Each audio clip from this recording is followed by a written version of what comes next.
आम जनता जो है उसका शोषण हो रहा है, और खास तौर पे उन लोगों का जो संगठित नहीं। अभी मजदूरों के बहुत से कानून बदल दिए गए। जहां 8 घंटे काम करवा सकते थे, वहां 16 घंटे का काम हो गया है। जहां एक दिन की मजदूरी फिक्स थी, वहां आप जितने घंटे काम करेगा उतने घंटे के लिए ही उतने घंटे के ही पैसे मिलेंगे। ओवर टाइम में डबल देना पड़ता था फैक्ट्री को, वो बंद कर दिया गया है। ये कानून जितने बदले हैं, ये एक्चुअली ये है कि किसानों वाले नहीं, जो मजदूर हमारे फैक्ट्री में काम करते हैं, उद्योग में काम करते हैं। जहां पहले 10% लोग यूनियन बना सकते थे, अब जितने मजदूर काम कर रहे हैं उसका 51% होंगे, उसका 51% होंगे तो यूनियन बना सकते हैं। लेबर कोर्टें खत्म कर दी गई। अब बिना नोटिस के, पहले नोटिस देना पड़ता था 3 महीने का अगर कोई फैक्ट्री बंद करनी है, लेकिन अब खाली सूचना देके बंद कर सकते हैं। पहले 25% उसका जमा करवाना पड़ता था, अब 10% ही कर दिया है। तो बहुत से लेबर कानून हैं जो फैक्ट्री वालों के लिए, जो उद्योग को, जो कंपनियों को बढ़ावा देने के लिए तोड़ दिए गए।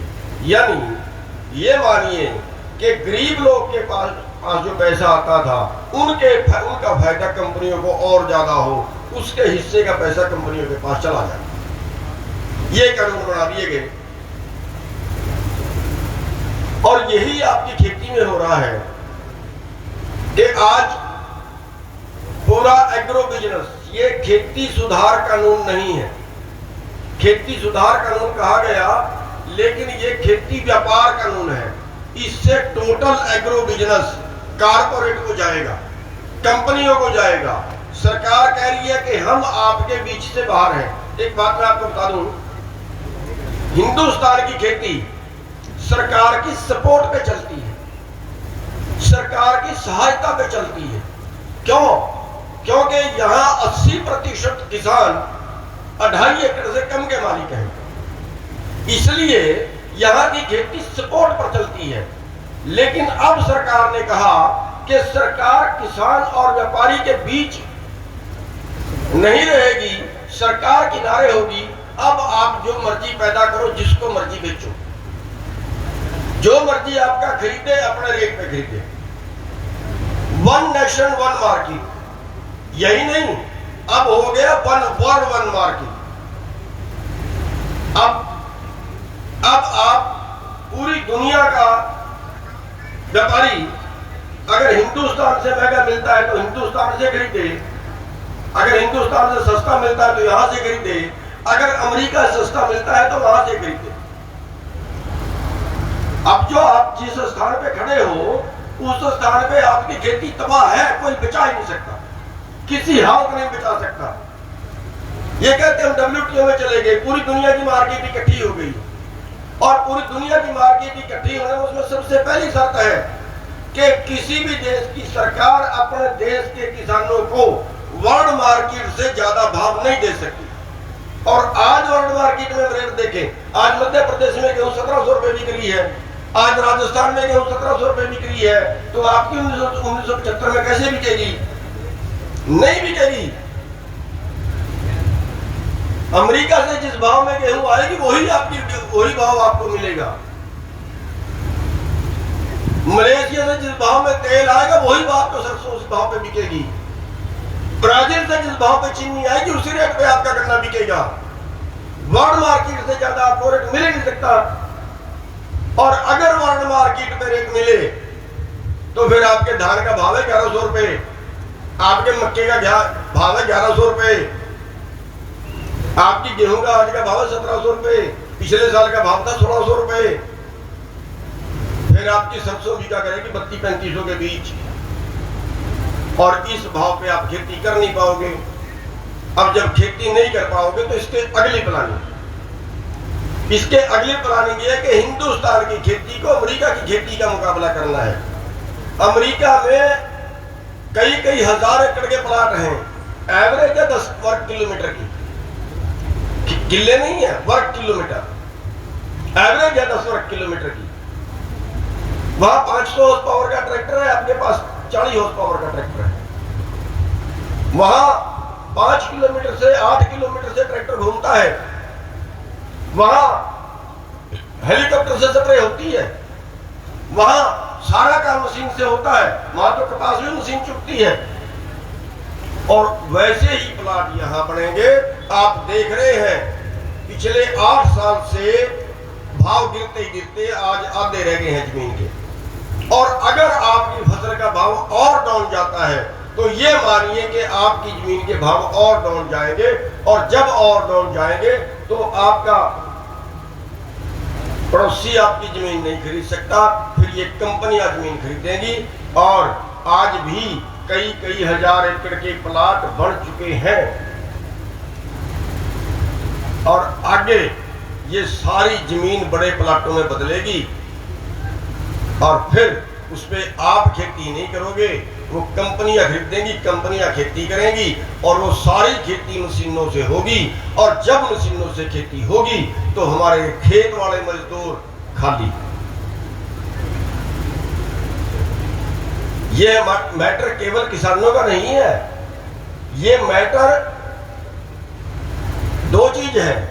एक तो सारा रोजगार कारपोरेट के पास चला गया, और दूसरा जब पूरे देश का भोजन चंद लोगों के पास चला गया तो फिर बेचने वाला तो लुटा बेचते वक्त, और खाने वाला लुटा खरीदते वक्त। और आपके सामने है 4 साल पहले महाराष्ट्र की सरकार ने दाल से स्टॉक सीमा हटाई थी, पूरे देश से चोरी, देश को नहीं पता। और 7 या 8 व्यापारी थे जिन्होंने पूरे देश की दाल खरीदी, और 50 रुपए किलो वाली दाल 200 रुपए किलो में बेची थी। आपके सामने है प्याज, 8 रुपए किलो खरीदा था, 80 रुपए किलो बेचा था। आपके सामने है आलू। ये सारा बीच का मुनाफा कारपोरेट कमाएगा, और कमा रहा है, आज भी कमा रहा है। और यही हाल बाजार का होगा। दुकान वालों का सारा कारोबार मॉल वाले ले गए। ऑनलाइन आप खरीद शुरू कर दो, ऑनलाइन खरीद मारना शुरू हो गया। अगले 3 साल में 4 गुना ऑनलाइन खरीद होगी, ये बाजार भी खत्म। और इसी तरह से करते जो आज का अंतर है, वो आज का अंतर इस कदर है कि पूरा देश का गरीबी आई, पूरा देश डाउन गया इस साल में। लेकिन अंबानी की आमदन 73% बढ़ी। क्यों? आज 90 करोड़ प्रति घंटे की आमदन है अंबानी की। 90 करोड़ का मतलब है एक दिन में 2160 करोड़। 2160 करोड़ का मतलब है कि पंजाब में 9000 एकड़ जमीन एक दिन की कमाई में मोल ले सकता है।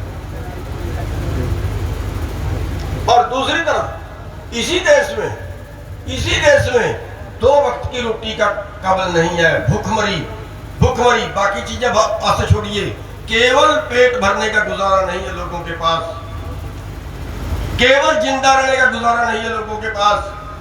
आज हमारा देश भूखमरी में 107 देशों में 102वें स्थान पे खड़ा है। अरे आज हमारे देश की 80-90% आबादी अगर इलाज करवाना पड़ जाए 20 लाख 30 लाख रुपए का, तो मरीज मर जाएगा, इलाज नहीं करा पाएंगे। कोई किराए भी जमीन बेच के करा लेगा, और जिस बेचारे के पास जमीन का फूट नहीं है, वो मरीज का इलाज 20 लाख 30 लाख में कैसे कराएगा? सोचिए, हमारे देश का एक नेता अरबपति है, खरबपति है, वो इलाज अमेरिका में जाके कराता है, 2 करोड़ लगता है, 5 करोड़ लगता है, सरकार के खजाने से जाएगा।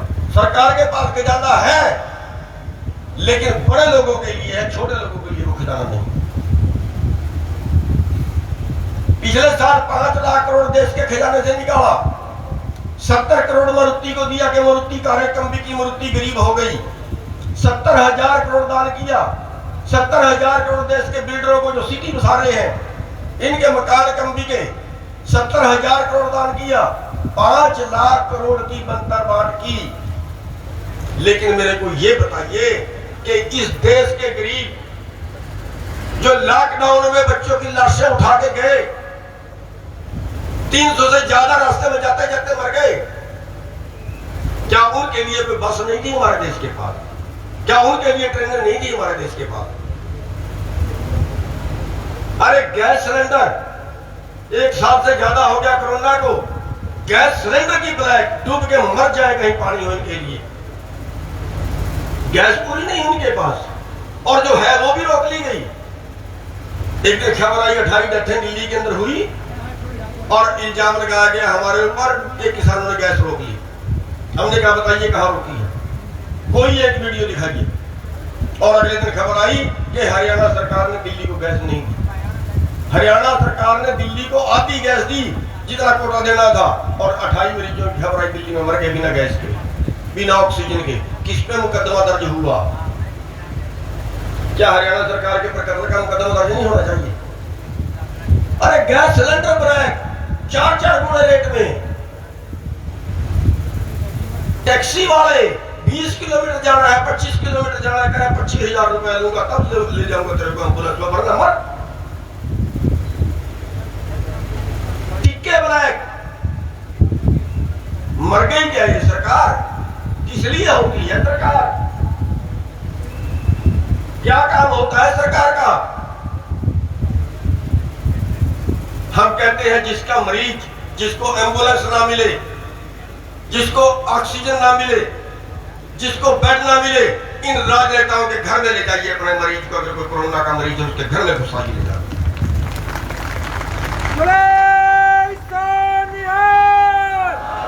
एक और बुरी खबरें आ रही हैं, एक और बुरी खबरें आ रही हैं। दुहाई मस्ती है, कोरोना का मरीज है, मर गया, लपेट के देते हैं, खोलना नहीं है। खोलोगे तो पता नहीं बम है उसमें, खोलना नहीं है, मर जाओगे कोरोना से। लेकिन उसका कफन खून में लिपटा, खून में लिबड़ा हुआ है, उसके कफन में खून लगा हुआ है। कहां से आया वो खून? और समाचार ये मिल रहे हैं कि उसके गुर्दे निकाल लिए जाते हैं, उसके अंग निकाल लिए जाते हैं, उनकी तस्करी कर रही है। मैं कहता हूं जिसका मरीज मर जाए कोरोना से उसको जरूर चेक करें, जरूर चेक करें। और अगर उसके कहीं गुर्दे निकाले गए हैं, अगर उसका कोई अंग निकाला गया तो 302 का मुकदमा दर्ज करवाइए डॉक्टर। सरकार को खुद एक्शन लेना चाहिए इन बातों के ऊपर। तो कहीं दो मोटरसाइकिल वाले, 3 मोटरसाइकिल वाले बैठे हैं ना, पुलिस वाले लठ बरसाते हैं उनके ऊपर, कोरोना में बाहर क्यों निकला, वीडियो बनाते हैं, वायरल करते हैं, साथ दहशत फैल जाए। अरे इन जो गैस सिलेंडर सांस ब्लैक कर रहे हैं, सांस ब्लैक कर रहे हैं, एम्बुलेंस वाला ब्लैक कर रहा है, डॉक्टर ब्लैक कर रहा है, इनको चौकों में घेर घेर कर चमड़ी क्यों नहीं उधेड़ दी जाती? इनका बरसाए ना लाभ, देश देखे और ये कहेगा, तारीफ जाएगा देश की, अच्छा किया इसके साथ ये शुरू। साथियों, आज लड़ाई जिंदा रहने की है, हमारा रोजगार छिन रहा है। बहुत से सवाल करते हैं कोरोना के बीच में आपने रैली क्यों की? मुकदमा दर्ज होगा आज भी, परसों चौथे का हमारे करोड़ हो गया, अभी तक 40, 42, 45 हो गए। कोरोना के अंदर रैली क्यों की? अरे हमें मरना ही है, गांव में रहे तो भूख से मरेंगे, ना हमारे पास जमीन रहेगी, ना हमारे पास रोजगार रहेगा। कोई हमें ये तो बता दे हम करेंगे क्या? कोई हमें ये तो बता दे हम हमारी अगली पीढ़ियां जिंदा कैसे बचेगी? अगली पीढ़ियों की तो बात बहुत दूर है, अभी गया रोजगार तो, अभी गई हमारी जमीन तो, कोई बता तो दे हम जिंदा कैसे बचेंगे। आज जो हमारे बच्चे, हम तो कहते हैं ना मजदूर, शायद वो छोटी बरादरियों में है, शायद ऐसा समझ में आता है कि ये वाल्मीकियों के बच्चे मजदूर है, हरिजनों के बच्चे मजदूर है। नहीं, किसी चक्कर में मत रहिए, इनसे ज्यादा मजदूर तो हमारे बीच में है आज, जो किसान कहलाते हैं, जो जमीन के मालिक कहलाते हैं। आपके बच्चे जो पढ़ाए और आज कंपनी में मजदूरी करने जा रहे हैं, आज फैक्ट्री में मजदूरी करने जा रहे हैं, शहर में मजदूरी करने जा रहे हैं, कितने पैसे मिल रहे हैं? 6,000, 7,000। अरे सरकार का न्यूनतम रेट भी 9,500 है। न्यूनतम रेट हमारा फसल का न्यूनतम नहीं मिला, मजदूर की मजदूरी न्यूनतम नहीं मिली। न्यूनतम रेट भी से भी 3,000 कम। आज हम एक मेडिकल कॉलेज में गए, पता लगा वहां पे सैकड़ों रखे हुए हैं सिक्योरिटी गार्ड। पता किया सिक्योरिटी का ठेका दिया हुआ है और 3,000 रुपए एक सिक्योरिटी वाले से ठेकेदार रिश्वत ले रहा है उसको नौकरी पे रखने की। हालत तो देखिए हमारी, भूखे मरते हम, बेरोजगार भूखे मरते हम, 3,000 रुपए उसको दे रहे हैं रिश्वत उस ठेकेदार को। आज जितने आपके बड़े बड़े स्कूलों में बच्चे लग रहे हैं पढ़ाने के लिए 4,000, 5,000, 6,000, वो मजदूरी नहीं, क्या है? वो टीचर है, वो अध्यापक है जो 5,000 में नौकरी कर रहा है, 3,000 में नौकरी कर रहा है, वो अध्यापक है। मजदूरों से कितना नीचे गया? हम कहां खड़े हैं? किस सरकार ने आज लेबर कोर्ट भी खत्म कर दी? कहां मर गया लेबर डिपार्टमेंट? क्या ड्यूटी थी उसकी? उन गरीबों को बचाना। 9,500 से कम कोई देगा तो ठोको जेल में उसको, ये प्रावधान था कानून के अंदर। क्यों? हमारी मजदूरी लुट रही है और सरकार देख रही है और अब कानून बना दिया कि अब और लूट लेना।